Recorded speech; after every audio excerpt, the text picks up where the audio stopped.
Have you ever looked back on your life and thought, if only I had done that differently? Maybe it was something you said. Or maybe it was something you didn't say, a moment that slipped away because you thought you had more time. As the years go by, those thoughts tend to visit us more often. And sometimes, they linger. Not long ago, I sat down with a man named Walter, 76 years old, soft-spoken, kind eyes, the kind of person who instantly makes you feel comfortable. We were sitting on a park bench watching the sunset, and out of nowhere, he said, "You know, I don't regret the mistakes I made. I regret the moments I was too afraid to live the way I wanted." That sentence stayed with me. Because deep down, it's something many of us can relate to. We've all had times when we put our dreams, our happiness, or even our peace of mind aside, just to please others, to play it safe, or to avoid standing out. Walter told me that when he was younger, he always wanted to learn how to play the piano. His wife played beautifully, and he loved listening to her. But every time she encouraged him to learn, he'd laugh it off. "I'm too old for that," he'd say, even when he was only in his 40s. He'd tell himself he didn't have the time, that it was silly to start something new at his age. Decades passed. And now, sitting at 76, he said softly, "I wish I hadn't let fear stop me from doing something that would have made me happy." His story might sound simple, but it carries a truth that runs deep. Most regrets don't come from the things we did, they come from the things we never tried. As we get older, we start to realize that life isn't about being perfect or doing everything right. It's about feeling alive. And yet, so often, we stop ourselves from doing things just because we think we're too old, too tired, or too late. But what if I told you it's never too late to start something that brings you joy? I once met a woman in her early 80s who began painting for the first time in her life. She said she always loved colors but never thought she was creative enough. One day, she bought a cheap watercolor set at the dollar store and decided to try. 2 years later, her small paintings were hanging at a local community center, not because she wanted recognition, but because she finally allowed herself to do something she loved. When I asked her how she felt about it, she smiled and said, "I feel young again." And that's the thing, joy doesn't come from our age. It comes from our willingness to embrace life, even in small ways. But too often, we silence ourselves with excuses. We say, "Maybe next year," or "What will people think," or "It's too late for me now." Walter said that his biggest regret wasn't missing out on the piano itself, it was missing out on the version of himself who would have been brave enough to try. That hit me deeply. Because sometimes, what we lose isn't the opportunity itself, it's the confidence and courage that come with living fully. Maybe for you, it's not about learning an instrument. Maybe it's about traveling somewhere you've always wanted to go, or reconnecting with an old friend you drifted away from. Maybe it's about telling someone you love them before it's too late. Or maybe it's simply about doing something that makes you happy, regardless of what others think. There's a quiet kind of freedom that comes with age, but it only reveals itself when we stop letting fear and regret hold us back. We've lived through enough to know that the world doesn't end when things don't go as planned. We've seen ups and downs, joys and sorrows, and somehow, we're still here. That means we've got more strength than we sometimes give ourselves credit for. Walter told me something else that evening. He said, "When you're young, you think time is endless. When you get older, you realize how precious it is. But the funny thing is, even at my age, I still have time. It's not over yet." Those words carry so much truth. Because no matter where you are in life, today is still a day you can make count. The past may be filled with regrets, but the present, this very moment, is where you can choose differently. If there's something you've always wanted to do, start small. If it's a conversation you've avoided, pick up the phone. If it's a dream you've buried, dust it off. It's not about proving anything to anyone. It's about proving to yourself that you still have the spark inside you, the one that's always been there, waiting for permission to shine again. Life has a way of reminding us what truly matters. Not the opinions, not the expectations, not the missed opportunities. What matters most is that we don't let fear keep us from living the days we still have left. Walter may have regrets, but he also has wisdom, the kind of wisdom that can only come from experience. And if there's one thing his story teaches us, it's this: it's never too late to start living the way you wish you had. So take a deep breath and think about one thing, just one, that you've always wanted to do but haven't yet. What if this was the year you finally said yes to it? Watching and feel that these insights are meaningful. Please type number 2 in the comments to let me know you're still with me. And if you haven't subscribed yet, I warmly invite you to do so, and don't forget to turn on the bell, so you won't miss any of our upcoming videos designed to uplift, inform, and inspire. Your support truly means a lot. It's what keeps us going and allows us to continue sharing thoughtful, helpful content just for you. Now, let's continue this journey together. Walter's words lingered with me long after that conversation ended.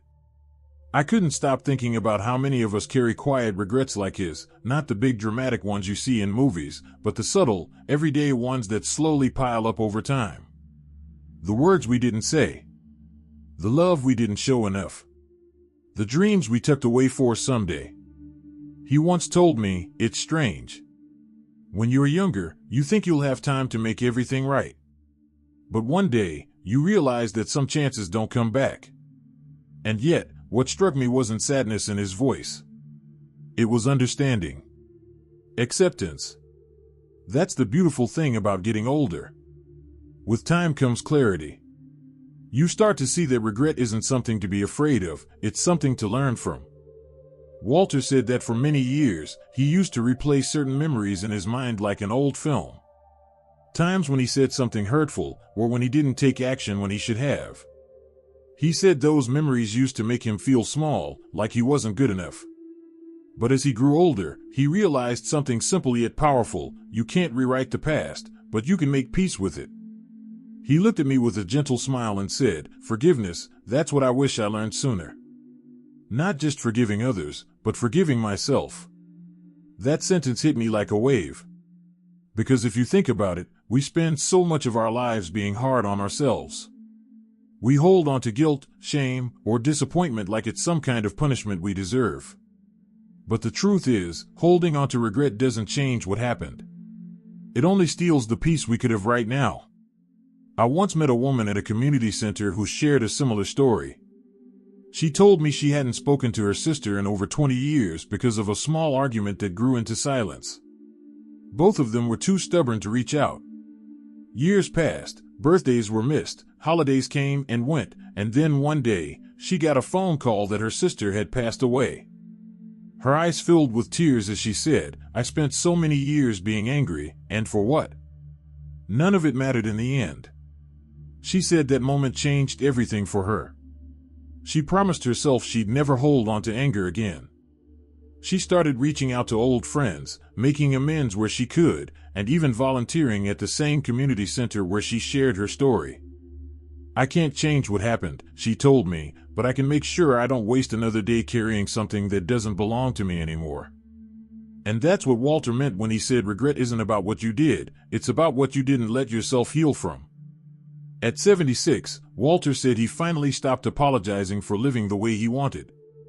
He stopped worrying about being perfect, stopped trying to meet everyone's expectations, and started focusing on what truly mattered: peace, laughter, love, and connection.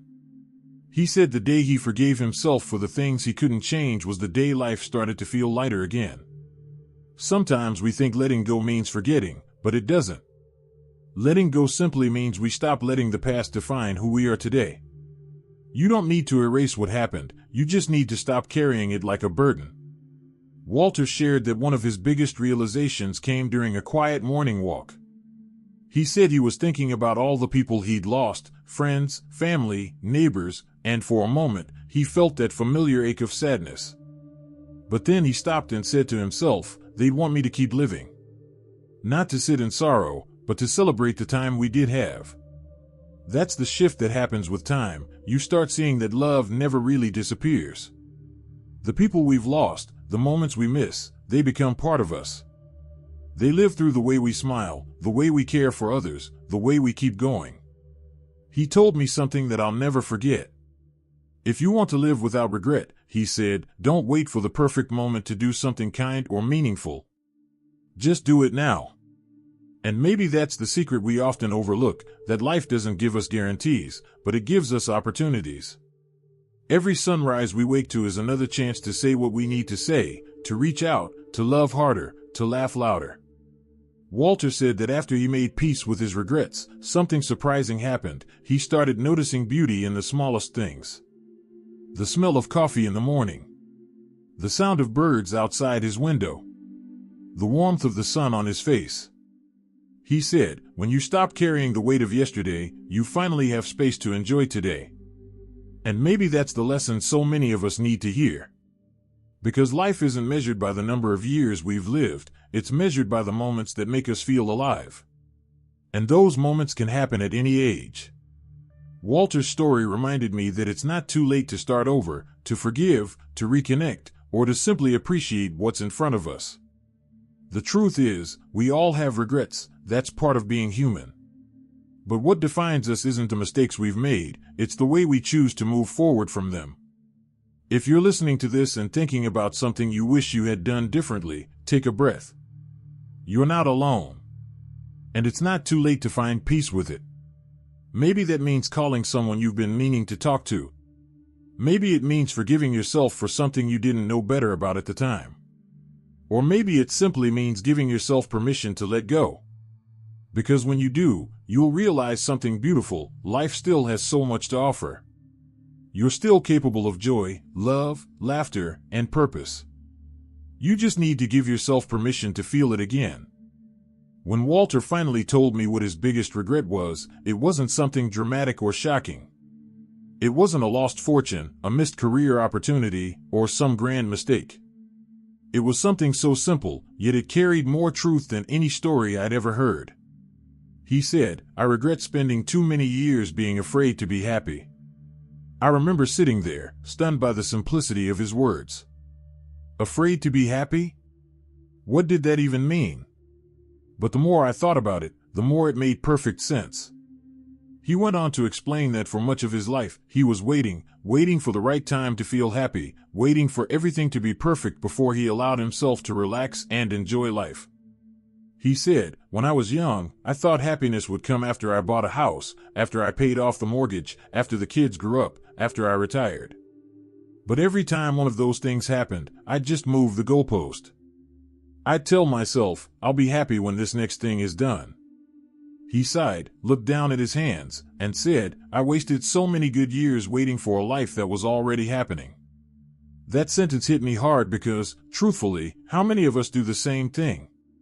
We put happiness on hold until circumstances are just right, until we have more money, better health, a calmer life, or until someone else changes. But the truth Walter discovered, and what so many older folks have come to understand, is that happiness isn't something that happens later. It's something we choose right now, in the middle of imperfection, in the middle of uncertainty, in the middle of our very ordinary days. He told me there was a moment that changed everything for him. He had been sitting alone on his porch one evening, watching the sun go down. The sky was painted in soft oranges and pinks, and the air was still. For some reason, he felt a wave of peace wash over him. And that's when it hit him. He'd spent so much time chasing after happiness that he'd missed the quiet beauty that was always around him. He said, I realized happiness was never hiding from me. I was the one who kept walking past it. That realization changed his entire perspective on life. From that day on, he made a decision, not a resolution, not a goal, but a simple decision, to stop waiting. To stop waiting for perfect conditions, perfect timing, or perfect people. He started finding happiness in small things, a good cup of coffee, a call from an old friend, the sound of rain on the roof, a kind smile from a stranger. And something incredible happened. The more he noticed those little moments, the lighter life felt. The less he cared about what people thought, the less pressure he felt to be perfect, and the more grateful he became for what he already had. He said, it's funny, once I stopped trying so hard to be happy, happiness started showing up everywhere. It's such a powerful truth, isn't it? We often think happiness is something we have to earn or chase, but it's really something we allow. It's not about ignoring the hard parts of life. It's about realizing that even in the middle of difficulty, there can still be beauty, laughter, and love. Walter said one of his favorite moments these days is when his granddaughter visits. She's 5 years old, full of energy, and asks a million questions. One day, she asked him, "Grandpa, why do you smile so much?" He chuckled and told her, "Because I finally learned how." He told me that if he could give one piece of advice to anyone, especially to those of us in our later years, it would be this: stop waiting to live. Stop waiting for perfect health, perfect relationships, perfect weather, or the right time.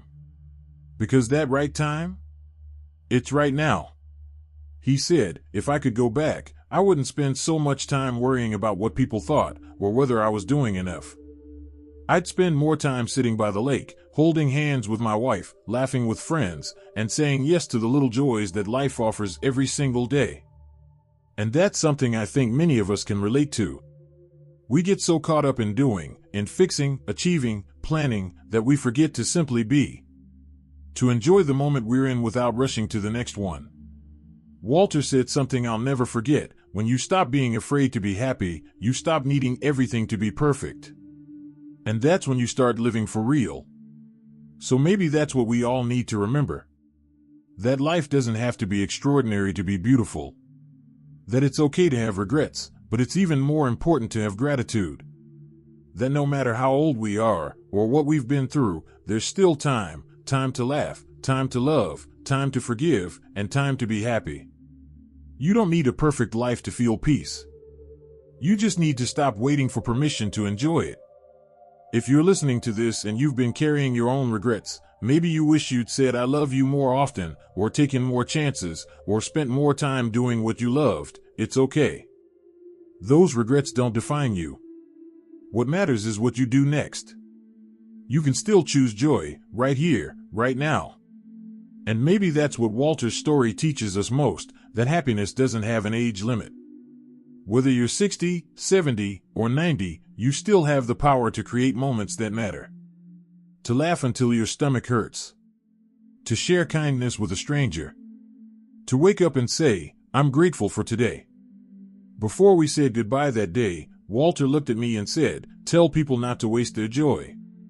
There's always something to be grateful for, even if it's just the breath you're taking right now." So, if you take anything from his story, let it be this: don't wait to live the way you wish you had. Don't wait for tomorrow to be happy. Don't wait for life to be perfect to feel peace. Because the truth is, every sunrise you see, every laugh you share, every small act of kindness, that's life happening right now.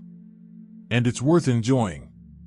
So, take a deep breath, smile, and remind yourself, you've already come so far, and there's still so much to look forward to. The best moments might still be ahead of you. And if this message touched your heart, I'd love to hear from you.